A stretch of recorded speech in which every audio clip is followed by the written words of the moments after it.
It is significant that these two public presentations in Italy of the information about the miraculous signs through Joachim of Naju appeared in May 2001, 3 years after the Gwangju Archdiocese issued its negative declaration on Naju in January 1998. It seems that Pope John Paul II expressed his desire that the Catholic hierarchy in Korea accept Naju.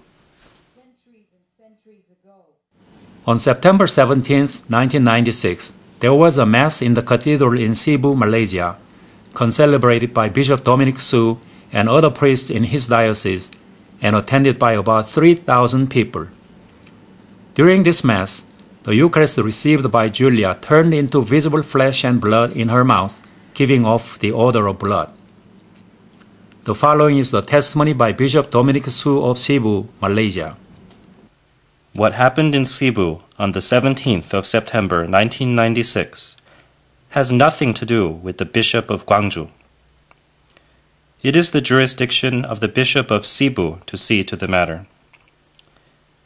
It has always been my belief in the real presence of Jesus in the Eucharist.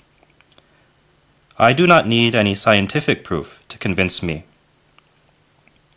In my humble opinion and judgment, I would consider this extraordinary Eucharistic phenomenon as a Eucharistic miracle.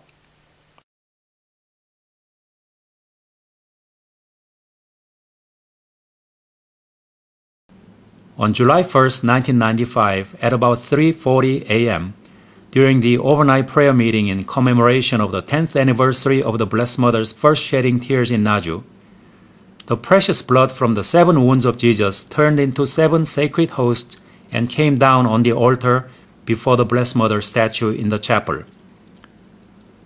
On the next day, July 2nd, these 7 sacred hosts were consumed by 2 priests and 5 lay people in obedience to the local archbishop's order. The last sacred host received by Julia turned into visible flesh and blood on her tongue, which was witnessed by 2 priests and many lay pilgrims. After confirming that the sacred host had turned into visible flesh and blood on Julia's tongue, Father Francis Su from Malaysia dipped his finger in the precious blood and showed it to the people in the chapel. Then he wiped his finger with a white handkerchief. This handkerchief stained with blood was sent to a DNA laboratory in Seoul on November 8, 2006. The test showed that the blood belonged to a male human and its DNA makeup was identical to those of the following 8 samples examined on October 24, 2006. Powder of blood-stained cloth that Julia received from the Lord on February 28, 2001. Blood stain on a small rock witnessed by Bishop Dominic Su on August 15, 2002. Blood shed on May 6, 2005 from the sacred host that came down on April 16, 2005. Precious blood that came down on the area where little stones stained with the precious blood are preserved.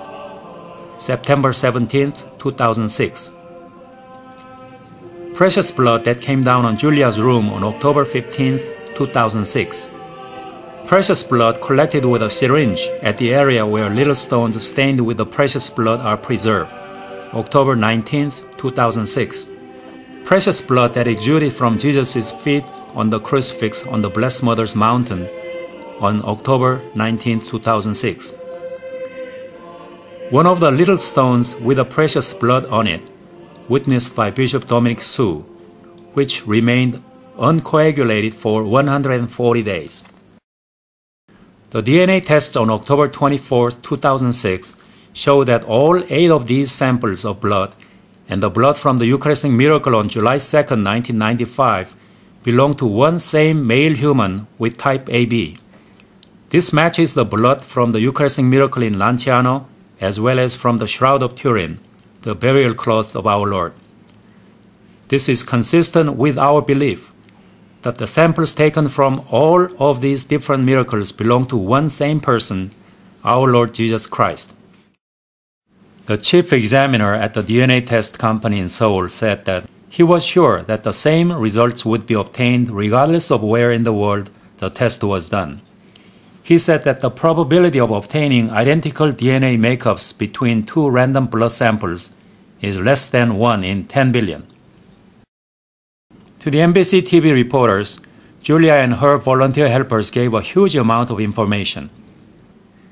Despite the abundance of the materials they already received, the reporters also asked for the precious blood which came down on the dining table in Julia's home where several priests and others were conversing, and soon coagulated in the form of a saddle and even jumped several times on the table.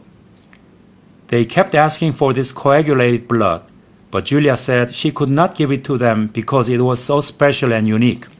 In their TV report on Naju, they accused Julia of refusing to comply with their request for samples for DNA tests.